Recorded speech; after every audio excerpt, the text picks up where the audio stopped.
In 1209, the Vatican burned every text that contradicted its version of Jesus, every single one. But one gospel survived.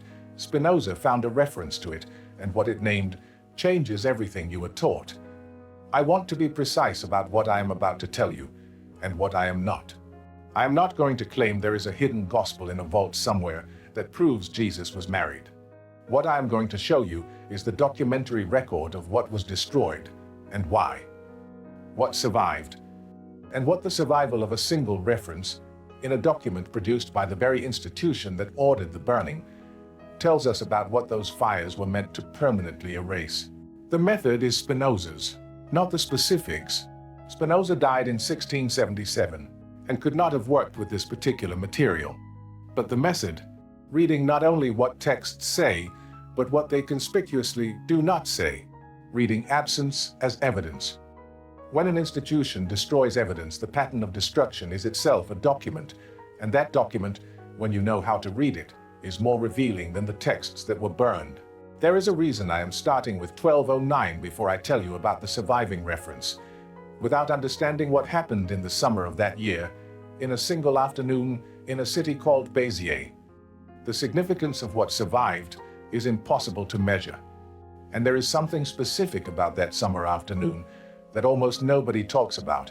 I want to come back to it. But first, I need you to understand what was at stake.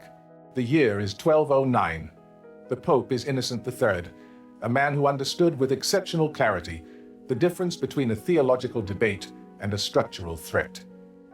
In the south of France, in the region called the Languedoc, there was a Christian community called the Cathars. I want to be precise about what they were because the word has been distorted by 8 centuries of institutional characterization. The Cathars were not pagans, not Satanists.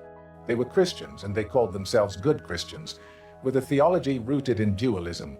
The material world was the creation of a lesser, fallen God. The spirit was trapped within it. They had their own clergy, the perfecti, who lived with remarkable austerity, their own sacrament, the consolamentum, their own schools, their own manuscript culture, and, critically, their own library. That library contained texts preserved not by accident, but by intention, across generations. Texts were not inexpensive objects in 1209. They were copied by hand, letter by letter, by people who understood that the physical survival of a manuscript was the survival of the ideas it contained. The Cathars treated their library the way a community treats the thing it most cannot afford to lose.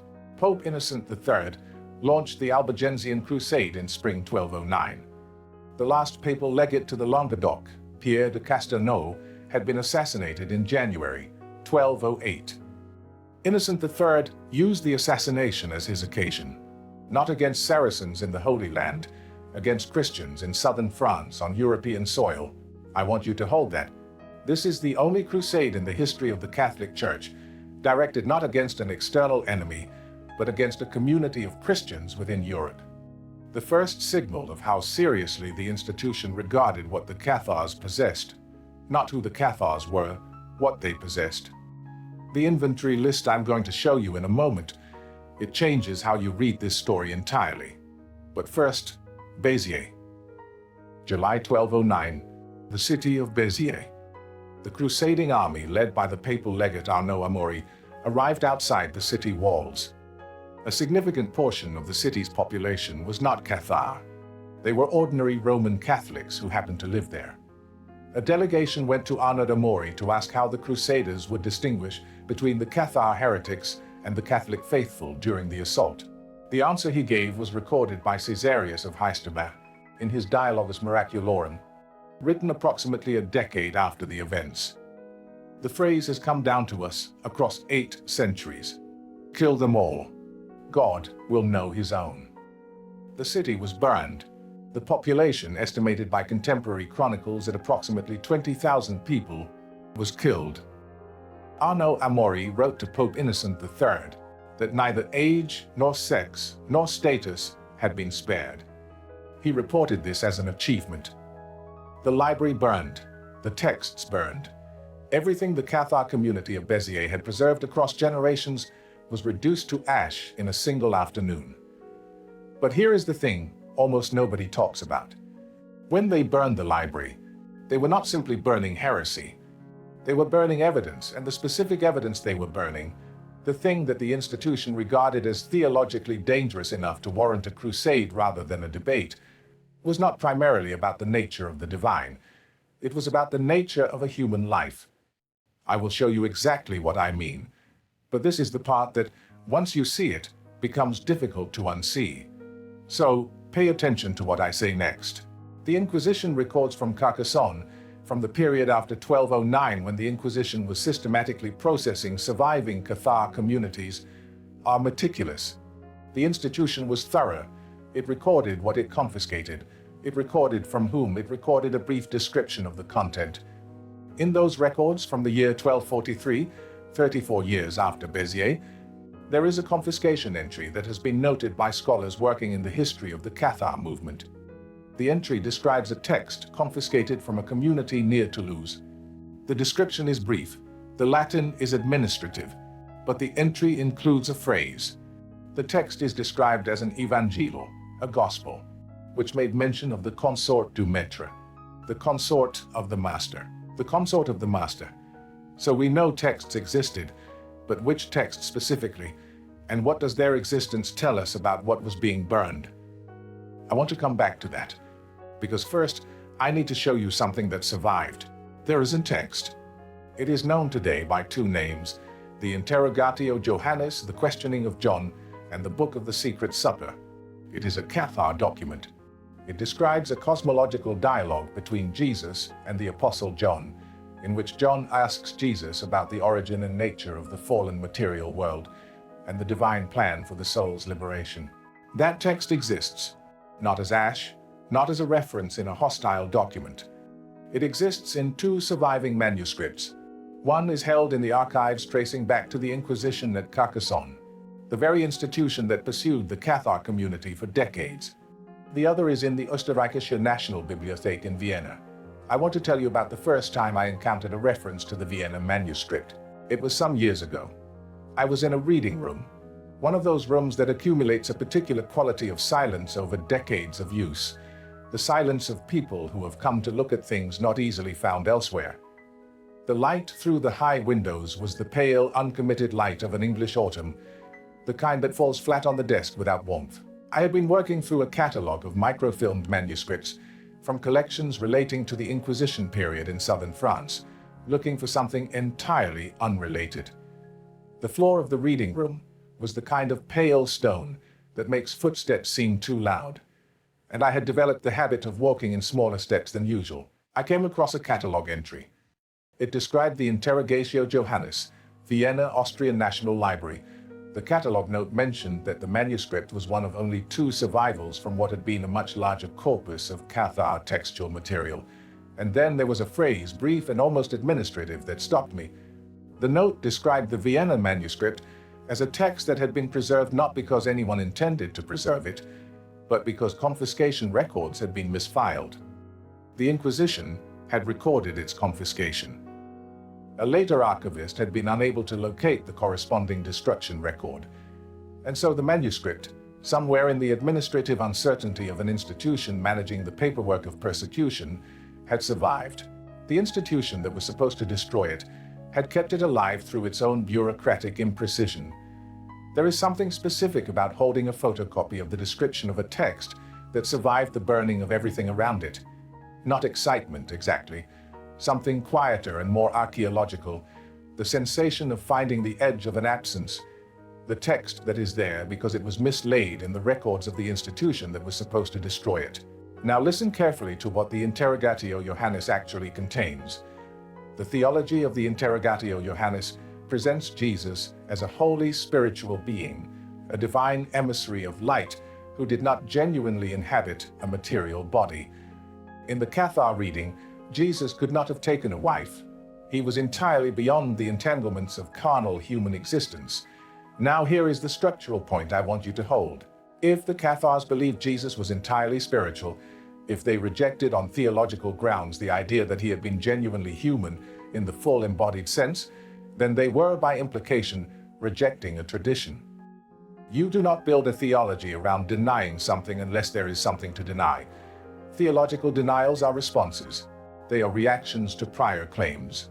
The Cathar position on the spiritual nature of Jesus was not invented in a vacuum. It was constructed in opposition to traditions that asserted something incompatible with it. What were those traditions saying? I will come back to that. But hold the structural point. When a community builds its theology around the specific denial of a claim, the claim existed before the denial. And the Cathars denied, with theological precision, that Jesus had participated in the material world in the way that a first-century Jewish rabbi would ordinarily have participated. This is the part that changes how you read every institution that claims spiritual authority. Because what I am about to show you about first-century Jewish social structure is not a matter of theological interpretation. It is a matter of historical documentation. I need to tell you something about first-century Jewish rabbis. I mean this in a precise, historically documented sense. The term rabbi in the first century described a recognized teacher of the law, a man whose authority to interpret Torah and teach a community was socially and legally meaningful.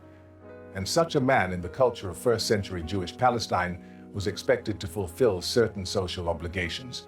The Talmud records the obligation to marry as fundamental to proper adult status. A man without a wife in that culture was not simply unmarried. He was anomalous. He occupied a social position that required explanation.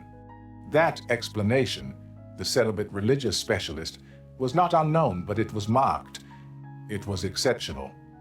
It was the kind of exception that attracted comment and documentation.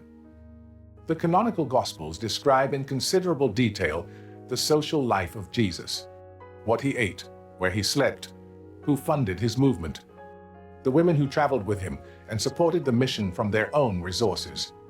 Luke chapter 8 names them specifically. The text of Luke knows these women's names, their social positions, their financial contributions. It does not mention whether Jesus had a wife. Spinoza identified three things that the canonical tradition conspicuously refuses to address. I have given you the first. I will give you the second in a moment. It involves a method of reading silence that I find even now genuinely extraordinary. And the third element, I will get to it.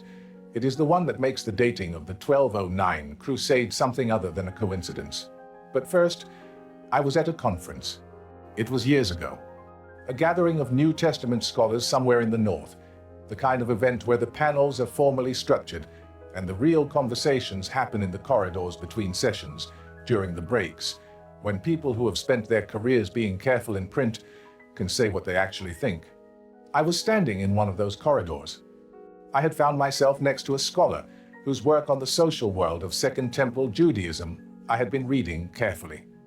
He was an older man, carrying the particular physical economy of someone who has long since stopped expending energy on social performance. He said things directly and then waited to see what you did with them. I asked him about the social significance of the absence of any marriage record for Jesus in the canonical Gospels. I framed it carefully, the way you frame questions at conferences when you are not sure how someone will receive the direction of the inquiry. He was quiet for a moment. The noise of the conference, the particular noise of academics standing between sessions with cups of thin tea, continued around us. And then he said something I did not expect. He said, "The silence is not about marriage. The silence is about what a marriage record would have produced. It would have produced heirs, legal claimants, a family with rights of transmission and authority over the teaching. An institution built around a celibate founder has no succession problem. An institution built around a married founder does." He moved on. The conference noise closed around the space where he had been. I stood in that corridor for what must have been some time, because when I finally moved toward the next session, the door had already been closed from the inside. I want to be careful about what I am claiming here. I am not claiming that Jesus was married. I am claiming that the absence of any marriage record in a cultural context where such a record would have been the expected norm for a man of his social standing and vocation is not naturally explained by the simple fact of his celibacy. It requires more explanation than the tradition has been willing to provide. And then there is Spinoza's method.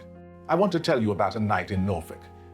This was in the years when I was still engaged with formal academic research in a structured way, before certain institutional developments made that engagement less comfortable than it had been. It was late.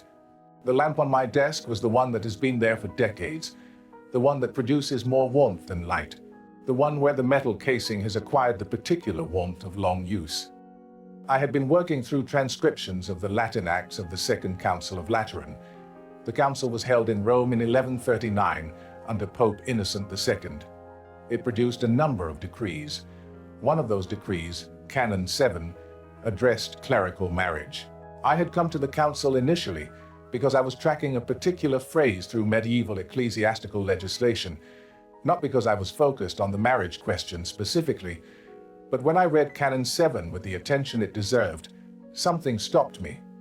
The decree is often summarized as the formal abolition of clerical marriage, the moment at which the Church made permanent the requirement that priests live in celibacy. And that summary is accurate as far as it goes. What the summary omits is the specific language of the decree itself. The decree does not speak primarily in theological language. It does not argue for clerical celibacy on the grounds that priests must be spiritually pure, or that the sacramental function requires a particular form of consecrated dedication. The arguments are there, but they are secondary. The central concern of the decree, reading it carefully in its original Latin, is property. The decree addresses the problem of clerical families inheriting church property. It addresses the problem of ordained men treating their benefices, their church positions, and the income attached to them as family assets to be passed down. It addresses the problem of a son inheriting his father's parish. I sat back from the transcription. The tea on the edge of my desk had gone cold without my noticing. The lamplight had not changed. My hands were still. 1139. The Second Council of Lateran formally prohibited clerical marriage and formalized the institutional property consequences of clerical families. 1209. The Albigensian Crusade launched the systematic destruction of the Cathar library, a library that contained, as the confiscation records would later document, gospels that placed beside Jesus a figure the institution could not afford to acknowledge. 70 years. And what connects them is the institutional economy of celibacy. This is what I am about to explain, and I want you to hold two things simultaneously: the theological claim and the economic one, because they are not separable, and understanding why they are not separable is the key to understanding why the library had to burn. If the authority of the institution requires that its clergy be celibate, and if the theological justification for clerical celibacy rests on a model of Jesus as the celibate founder, then any document that places a wife in the story of Jesus is not merely a theological inconvenience.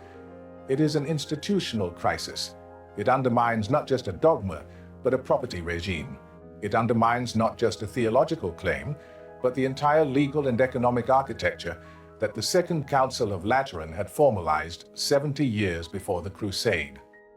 That is Spinoza's third element. Not the textual parallel, not the historical mechanism, the institutional incentive structure. When you ask who benefited from the destruction of the Cathar library, the answer is not abstract. The answer has a name and a date and a property decree. The reason the texts were burned is not what you think. And I mean, even people who know this story usually miss it. They focus on the theology, the Cathar heresy, the doctrinal conflict, the Church's claim to orthodoxy. But the confiscation record from 1243 names not a heretical cosmological claim. It names a consort, a companion, a person beside the master. The theology was the occasion. The property was the motive. Let me show you what Spinoza's method, applied to the documentary record, actually produces. When things are lost in a pattern, when the texts that survive are consistently the texts that support an institutional position, and the texts that do not survive are consistently the texts that challenge it, then the pattern of loss is evidence, not of a conspiracy, necessarily, but of something more diffuse and more persistent, an institutional culture that selects for the survival of certain kinds of information.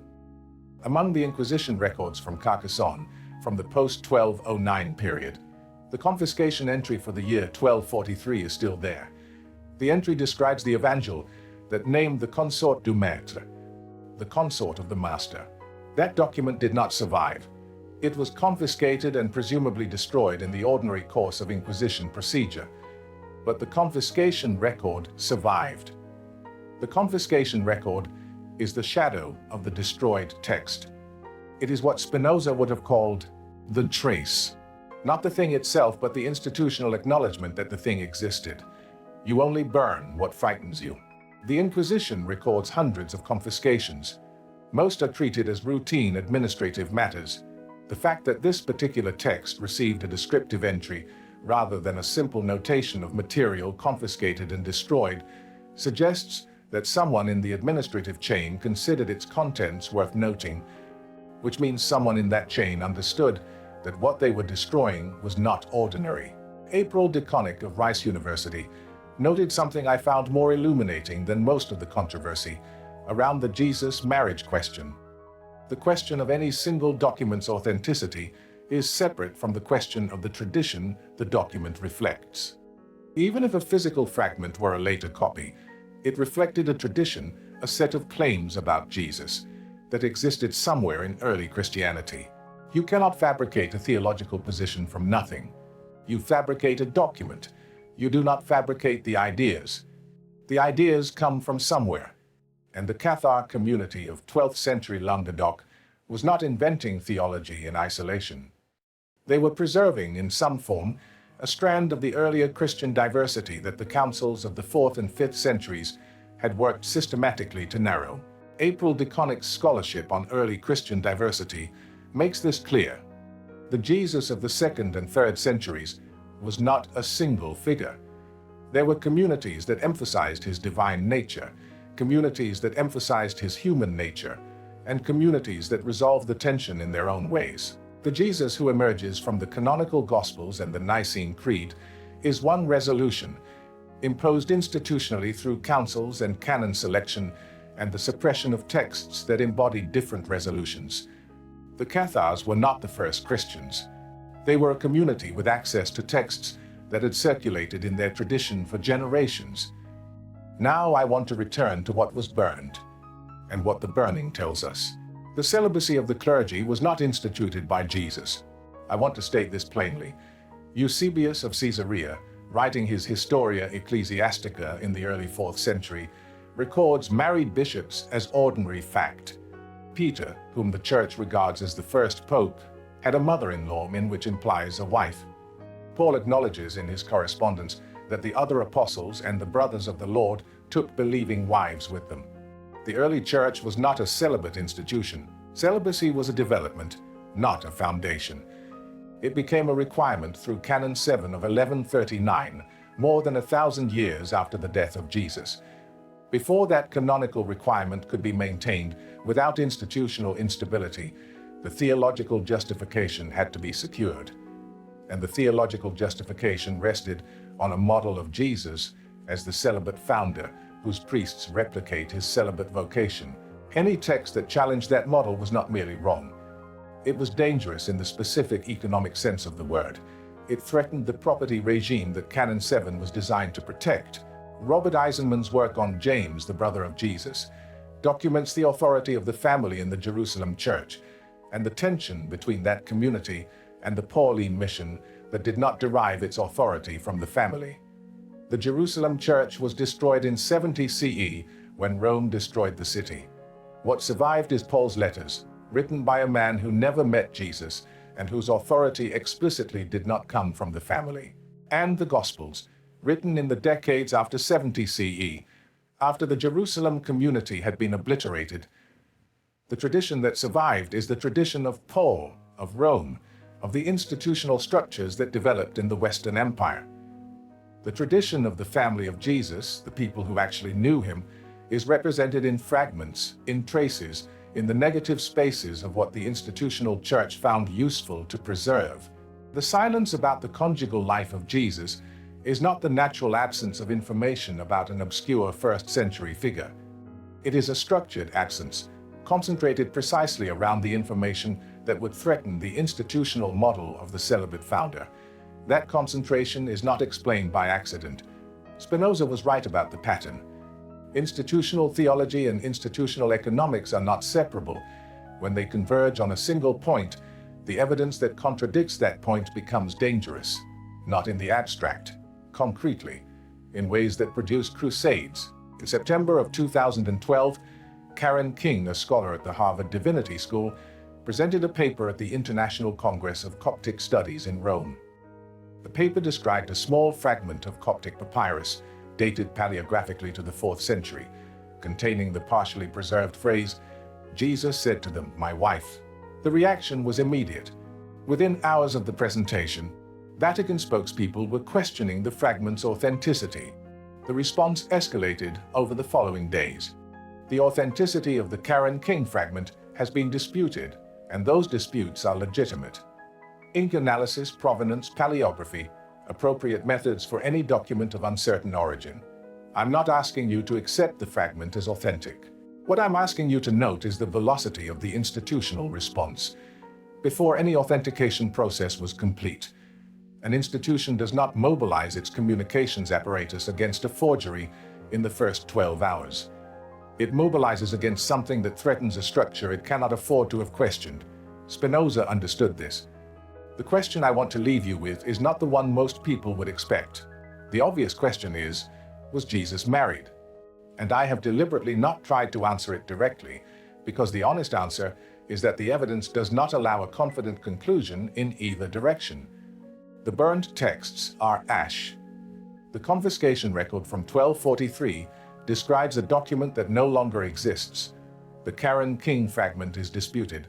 The historical silence about Jesus' conjugal status is anomalous, but not conclusive. The question I want to leave you with is different. It is the question Spinoza would have asked.